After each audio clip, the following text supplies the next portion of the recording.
Well, hey there, we are inside the O2 Arena. Karen Bryant with you. You can call me KB. We call this man Duke Dean Thomas now because of the way he is dressed. Of course, we have got our English commentator John Gooden with us as well, and analyst Laura Senko joining us. And Laura and I were here a few years back, and we are fired up. Dean, this card has so much talent on it. I mean, this card has so much talent. There's so many bangers. But what I'm impressed with is the energy in this place right now. I mean, it's absolutely amazing. It's bananas. And if it's any indication of tomorrow, boy, they're going to blow the roof off. Heck yeah. Yeah. I know you're fired up. I mean, we've missed you, John, and I know you've missed us even more. Yeah, and you're here. and you've made the effort. But this is some effort as well. Really. Look at the cravat, necktie is normally my thing. That outfit, a lot of thought. And you want to see what he walked in as everything else. But yes, we've been waiting a long time to have the UFC back here. The fans are hungry for it. The fighters have been dying for it as well. They're going to make sure they put on a show tomorrow. And I said, Laura, we were here a few years ago, and I know you and I both had a great time then. We did. But fired up to be yeah, back. some memories in this building for sure. The three-piece and the soda, that was my interview that turned into a viral moment. So being here, I mean, the energy, the memories, it's all good stuff. It is great stuff, and we have 6 fights coming at you on our main card on Saturday. Starting at 155 pounds, we've got McGann versus Carolina at Flyweight. Gunnar Nelson returns, and Patty Pimblett will be throwing down in the main card as well. Featherweight, Allen and Hooker are going to scrap just before the main event, and Dean, Volkov currently sits in the number 6 slot. He's 5 above Tom Aspinall. Why has he been such a scary presence in the division since his debut in 2016? He's a problem for everybody because he's so big and he's so long and he's so accurate. He has over a 50% accuracy rate when he throws punches. But his length is what gives people the most problems. And I think that's his length of his legs. He kicks well, and he kicks to the body well, and he hurts guys with that. And then when it's time to put the pressure on, he's relentless. He's a relentless finisher. He's been around for a long time. Everybody knows who he is. He's dangerous. He's going to be a problem for anybody he faces. Well, on the other side of the experience, you have a very particular set of skills in Tom Aspinall. The speed, the power, the agility, and the ground game. He is a rare beast of a very well-rounded fighter for this heavyweight division. And then you see him here taking out the veteran Andrei Arlovski, proving that it wasn't just about the knockouts. He's got the submission skills as well. And ever since entering this heavyweight division, he has been absolutely wrecking shop. Yeah, and the interesting thing about Tom Aspinall is he's been telling us, you haven't seen my full arsenal yet. We've seen glimpses, but the speed is, as you mentioned, the real key thing for me. I've been in that gym, I've watched him on the pads. He wasn't a big guy when he was growing up, so he learnt how to fight as like a welterweight, really. So that gave him the speed and the angles, and he's carried that through. But as you were saying, with Volkov, that karate style, the straight shots, he uses that range so very well. And that's not a throwaway comment, is it, Dean? Like you might be a big guy, but you might not know how to use those weapons. Yeah, but you know, we know that Volkov knows how to use those weapons. I mean, he's proved it time and time again. But I think he's going to have a lot of trouble with the speed of Tom Aspinall. Speed is one thing you can't prepare for. Right. You can prepare for the length of Volkov, but you can't prepare for the speed of Tom Aspinall, especially with the feints. When he starts to feint, and if he gets Volkov to draw that length out, it's going to take him a long time to get it back. So I think those are the things that we have to look for in this fight. Yeah, and we know that Tom is looking to pressure Alexander Volkov. I mean, Volkov fights very well off the front foot, off the back foot. That frame is a lot to handle moving backwards, so I know we're going to see a high-pressure game from Tom Aspinall, and I think he's looking for that finish, guys. He's certainly looking for the finish, and Tom Aspinall has a 100% finish rate, so it's not really a big surprise if he gets another one on Saturday night. A very big step up in competition for him. He's a man who has been taking his time climbing up the UFC heavyweight ranks, so this is a big coming out party for him here at the O2 in his own backyard. Right now, we want to get our weigh-in started, sending it down to the man on the mic, Mr. Paul Felder. What's up, everybody? Welcome back, London! Finally, it's been too long. It's great to see you guys. We have an absolutely outstanding card for you guys, but let's introduce some people first. Let's bring out our UFC Octagon girls, Jenny Andrade, Carly Baker, and Red De La Cruz. Come on, London. UFC President, the man, Dana White. Matchmaker, Mick Maynard. Outstanding card for you guys. And we get things started in the flyweight division. Introducing first, Muhammad Makayev versus Cody Durden.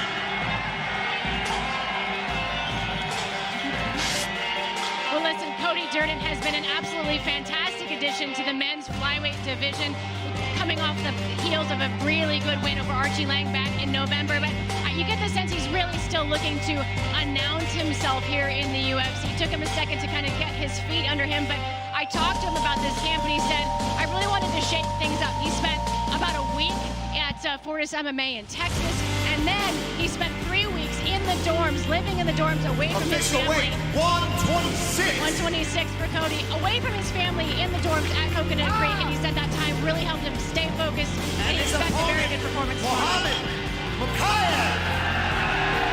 Listen to the crowd when this guy comes out.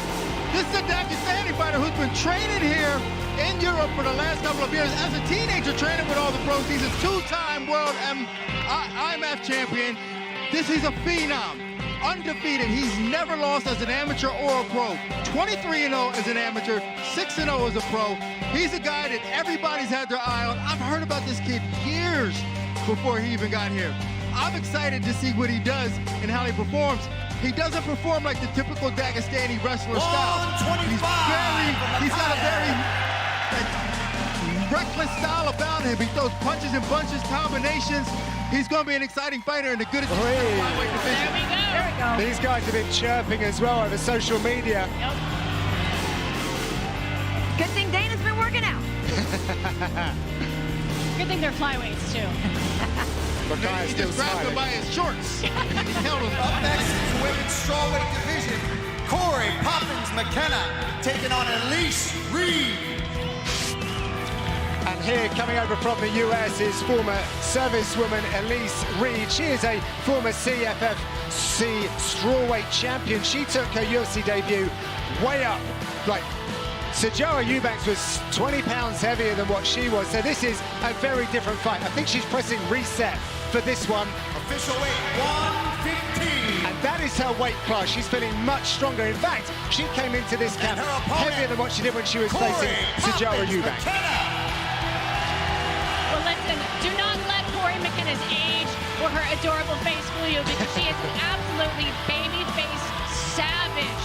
She came through the Contender Series on Season 4, where she really showed out against Vanessa Demopoulos, and then in her first UFC fight, she drew Kate Hansen, and it was really this pitting of two young, up-and-coming talents in that strawweight division. She passed that test with flying colors, and what I love about her is she said, listen, I really want to add to my grappling game, my wrestling game. Went out to Team Alpha Male. Official weight 115. 115 for Corey. Went out to Team Alpha Male. Loves representing them, but you better believe tomorrow she is representing Wales. And she's got attitude as well, Laura. And we saw that in the fighter meetings, didn't we? She does. I like her braids. You know what I'm saying? The colors of her braids stand out to me. Next up in the Bantamweight division, Jack Tank Shore taking on Timur Valiev. So Timur Valiev, all smiles, another Mark Henry product, apparently like the second coming of Frankie Edgar, if you like. But this guy is just full throttle. He's 100% of the time. And what Frankie might not have had was like all the kicks and making up distance so very quickly. That's what Timur Valiev Official weight 136. I was impressed with his last victory over Jaime Barcelo. That's a big scout. But he's got a big one against him tomorrow. Yeah, he absolutely does, John. Listen, Jack Shore, another very proud Welshman on this card. He is undefeated at 15-0. In fact, he was undefeated as an amateur as well, going 12-0. So quite the win streak there. He is a fantastic grappler with 8 submission wins, but maybe even more impressive. Official weight 136. 136 for Jack Shore. 15 for 15 on his takedowns. This guy's a nightmare on the ground. Oh, here we go. Oh, look. Uh-oh. She's there. He's looking for the handshake. They get it. Oh. I'm not sure about this handshake. Dana's not sure about that one. I'm not sure either. The Welsh are in the building, though, that's for sure. Absolutely. Next up in the light heavyweight division, this is going to be a good one. Nikita Krylov taking on Paul Craig. I've been watching Paul Craig skateboarding around the hotel all week. We got into a conversation about his jiu-jitsu.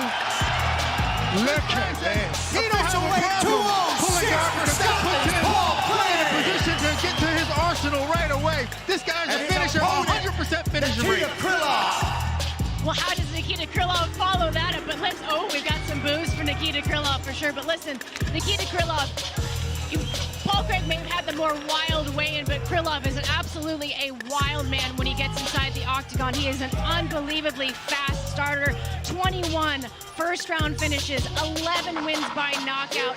But perhaps more importantly in this fight, Official weight 205. 205 for Krylov, 15 wins by way of submission. I'm very interested to see how these two tangle on Saturday, but maybe right now. Oh, nose to nose. Well, Paul definitely believes his jiu-jitsu is better. He has 6 fight night bonuses. So, And in London, he can get it done in the last second, as we've seen. And what he did to Jamal Hill gives me nightmares. Next up, we have That some arm heavyweights. dropping. First up, Shamil Abdurrahimov taking on Sergey Pavlovich. Well, listen, Sergey Pavlovich has been a very fun fighter to watch. He is extremely impressive, both in the UFC and before the UFC. He's got 11 wins by knockout, all in the first round. The only loss on his record was to Alistair Overeem. Can you imagine Official debuting weight, against 254. Alistair Overeem? Since then, he's notched another 2 wins, And his more importantly, opponent, 2 more knockouts. And he's expecting more of Abdurrahimov. that tomorrow. Abdurrahimov, he's been a staple in his heavyweight division for a long time. He's the national master of sport in Wushu Sando, international master of sport in kickboxing, 10 first-round finishes, 9 wins by KO. This guy's got wins over Andre Orlovsky, Marcin Tybura, Chase Sherman, Walt Harris. I was actually with Walt Harris. Official We couldn't weight, pull away from this guy. 258. This guy is a heavy hitter. He's solid. He knows what he's doing. He's coming to bang. And these two used to train together. Yeah, former Very teammates. interesting dynamic. A lot of respect still. Look Looks at him that with the way. little hug. Oh. Up next, we have our featured prelim of the night in the featherweight division. England's own Mike Grundy taking on Macron, Mr. Finland, Americani. And there he is, Mr. Finland. He's flashing. He's saying, look at him. He's listening for the crowd because he loves himself more than anybody else on the planet, as he should. When he burst onto the scene, he had an 8-second knockout of Andy Oval with a flying knee. He got 11 first-round 145 finishes, 11 wins by submissions, 6 And his opponent, different styles. Mike This guy can grapple. Grundy. The O2 loving them some Mike Grundy. This is a very interesting matchup. It's a pairing that the UFC tried to make, I think, in 2020. They are both wrestlers. Grundy feels like he's the more credentialed wrestler, but there is an emotional aspect to this fight as well. The Grundy family going through some real tough times at the moment, and Mike will Official be... weight 145 for Mike Grundy. He'll be trying to hold that emotion back, but you can see steely look as they finally go nose to nose. Will ego play a part in this? Who will shoot first? Or will Grundy try and get the knockout like he did when he fought here at the O2 in the past? That's going to be a fun grappling match. Yeah, man. That's That going to be a one's fun gone fight. under the radar. that All right, fight. and moving on to the main card, live on ESPN Plus and BT Sport here in the UK. We're in the lightweight division. Jai, Black Country Banger Herbert taking on Ilya Taporia. Yeah, Ilya has had a very busy week. Having Yes, he beat has. almost everybody in the place as you hear the crowd. But he put everybody on notice in the featherweight division when he not only took on Ryan Hall, a guy that no one wanted to fight, but he took him on and knocked him out in the first round in brutal fashion. This guy's got a tremendous skill set. He's strong. He can throw heavy hands, and he's a jiu-jitsu black belt. He can grapple. He can get it. He can do it all. Jai, the Black Country Banger Herbert. Awesome pop for Jai Herbert. Comes in all smiles. He seems to be finding his gear now. Not many have had a tougher entrance into the UFC than Jai Herbert in the lightweight division. 2 real tough back-to-back appointments, and then he followed that up against Karma Worthy with a round 1 TKO, showing the kind of work that earned him the Cage Warriors lightweight title. Official weight 155. When Jai starts getting those weapons going, he's a joy to watch, and he's deadly. working with Leon Edwards doesn't hurt. It doesn't hurt. You know, Tom Breeze as well. Leonard Arnold Allen has been in that camp this time around too. That's a fun fight right there. Moving on to the women's flyweight division. England's own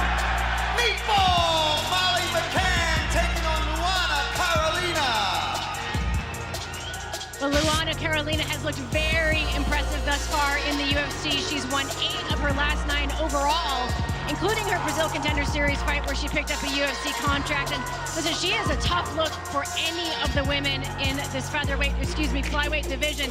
She's a tall southpaw who fights really well behind the jab. She's got good hands. 126. 126 for Luana. And she has excellent takedowns. And her opponent, Meatball Molly McCann. I mean, listen to this crowd for Molly. Like, they love Molly. I love Molly. She's one of my favorite fighters. Everybody loves Molly. She's so passionate about the fight game. She's coming to back. Look how excited she gets and how much energy she draws from the crowd. She's taking every bit of that into these fights here with her. I love watching her fight. She's a big puncher. She's got underrated grappling ability. I think she wants to maybe showcase that up in this fight. Just a ball of energy, a lot of fun to watch. She's a treat for everyone in the building. A meatball of energy. A meatball of energy. The meatball is looking lean. The meatball is She lean. was very lean. I gave her a hug yesterday. Was like, oh my God, what is this? She's got her nutrition dialed in. The weight cut was way easier this time. Next She up loves in the this. welterweight division, Gunnar Nelson taking on Takashi Sato. Takashi Sato coming out in a hurry. It seems like he wants to hurry up and get out there and get on the scale. He's got 10 first-round finishes, 11 wins by KO, one of them which was by Jason Witt. But he's not underestimating Gunnar Nelson's striking ability, even though he knows how good of a grappler he is. He says, listen, I'm going to go out there and use my karate style. I know he has kind of a karate style. He wants to match those styles. And if it does come down to grappling, he thinks his judo is going to hold up to keep this fight on the feet. He thinks he's going to be able to knock Gunnar Nelson out. We shall see. And his opponent welcoming back Gunnar Nelson for the first time in almost 3 years. Welcoming back indeed. It's great to see Gunnar Nelson getting back amongst it. He's had a torrid time. It was rib injuries that kept him away. He was wrestling with the man mountain and had some problems with that. But he has headline shows here in Europe. He's a grappling phenom, but with that karate style that you alluded to, Dean. Makes for a really interesting pairing right here. And we see this stoic look. Will he break a smile? Official weight 171. There it is. We got a smile. Smiling. We got a smile out of Gunnar Nelson. Great fight, this. I love his ground and pound. When he gets guys on the ground, man, he's so vicious with his ground and pound. I think it's one of the underrated aspects in his game and in MMA altogether. He uses parts of the glove with no padding to make it real horrible. And then he slides We can't in the wait for choke. this one, folks. Next up in the lightweight division, Patty the Batty Pimblett taking on Kazulu Vargas. Well, I tell you what, Kazula Vargas has been walking around the fighter hotel with a definite edge this week. He told us yesterday that he feels like Patty is distracted. He feels like he is completely underestimating him. And he said, honestly, I feel like Patty's been acting like a kid this week. You know, men that age in my country, they have families, they have children, and he just really has not been here for the antics of Patty Pimblett. In fact, Bisping asked him in the fighter meeting, he said, Official how weight badly? 155 for How badly Kazula do you want to punch Vargas. this guy in the face? And he just goes, mucho, mucho.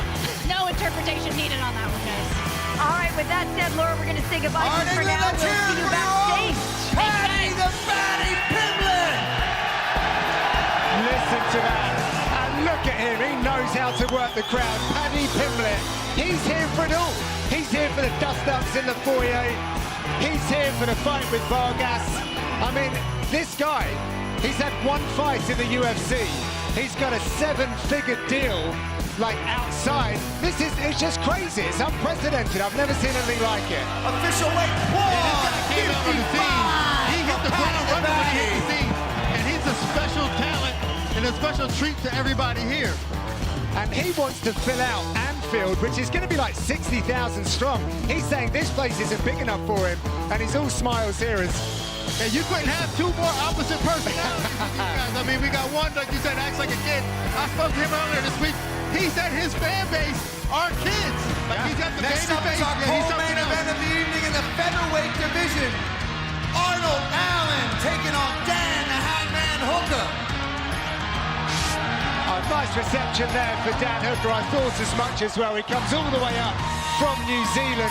He was a serious contender at lightweight, now looking to make it down at 145, where he actually started his UFC journey, and he is looking absolutely Official weight 145 for the Hangman! And this is kind of the perfect pairing, coming down, And his trying to steal opponent, all that England's own thunder that Arnold Allen has been building over the years. Yeah, they didn't really do Dan Hooker any favors by giving up Arnold Allen. I mean, Arnold Allen is as good as it comes when it comes to tactics and technique. He's about as good as it gets. I mean, his defense is on point. His offense is on point. Strong southpaw, good left hand. His movement is ridiculous. His shot back left hand is on point. This is going to be a great fight. Lots of mutual respect between these two guys, but you know they're going to leave it in there. All right, folks, and now let's take a closer look at the two men involved in our main event tomorrow night. So the Ultimate Fighting Championships back in London for a massive fight night. It is the first fight back on British soil in 3 years at a sold-out O2 arena. They are absolutely dying to cheer on their own fighters, and when you hear the support, it's almost impossible to not go out there and fight your heart out. Every time I've been to the O2, I'm just amazed by the size of it. Like, it's just a massive, massive arena. And every time I go, I think to myself, I'm going to main event this place one day. I'm going to sell it out one day. And now the time is coming. Well, they do not come much more highly touted than this man, heavyweight Tom Aspinall. It's pretty much been the plan since Tom was able to walk that he would get here to the UFC. This is something that has been bred into me from a young age. Oh! What a finish! That's it! Wow! Knockout for Tom Aspinall in his debut! Anyone outside the top 10, I'm just miles above them in terms of skill level and fight IQ and all the rest of it. Like, no one of that caliber is really going to give me a problem. Oh! Spivak covering up early. This is it. Tom Aspinall still all the rage. I'm telling you right now, we're looking at potential champion 100%. He's the complete package. Kid, the real deal. The man moves like a middleweight. He has tremendous jiu-jitsu, massive punching power. He just seems like he's born and bred to be in there. I'm just convinced that, like, this is the life for me, and this is what I'm going to do, and I'm going to go down as one of the greatest to ever do it. Right under the chin, a tap quickly for Tom Aspinall. But he has his biggest test. At 6'7", 265, everybody has problems with Volkov. Когда на мотивацию накладывается еще и опыт, силы и умения, сложно будет вдвойне или втройне. Volkov has faced a lot of the top 10 in this heavyweight division and is putting those kind of guys away. That's gonna do it! Alexander Volkov! Wow. Statement made! The power is just on another level. В этом плане я не уверен, что он сможет противопоставить ему что-то. Oh, look at this! He's got him stumbling. Volkov puts out the lights of the former champion. Volkov is for sure my biggest test to date. I'm completely aware what I'm up against. But I think I have the skills, the unpredictability, the speed and the timing to knock out anybody on this earth. And I truly believe that I'm ready for it. There he is! Wow. Beautiful finish. Я просто приеду на его задний двор сделать свою черную работу. That's it! Alexander Drago Volkov upsets the home fans. I'm just going in there to live my dream and put on the performance of my life. It's going to be a magical moment for sure.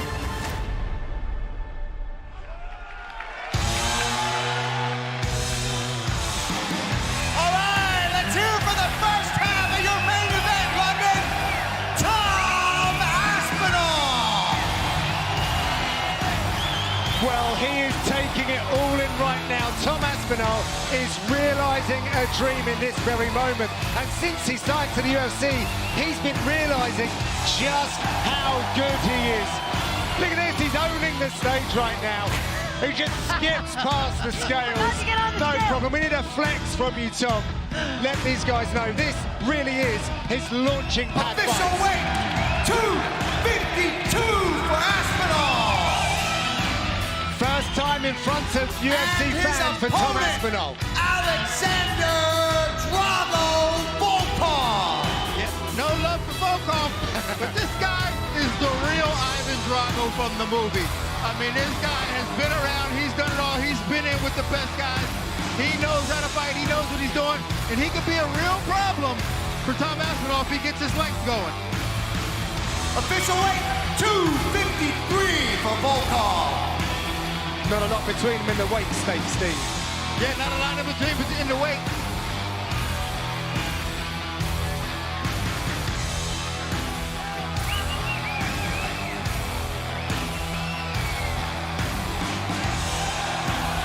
All right, I'm here with Tom Aspinall.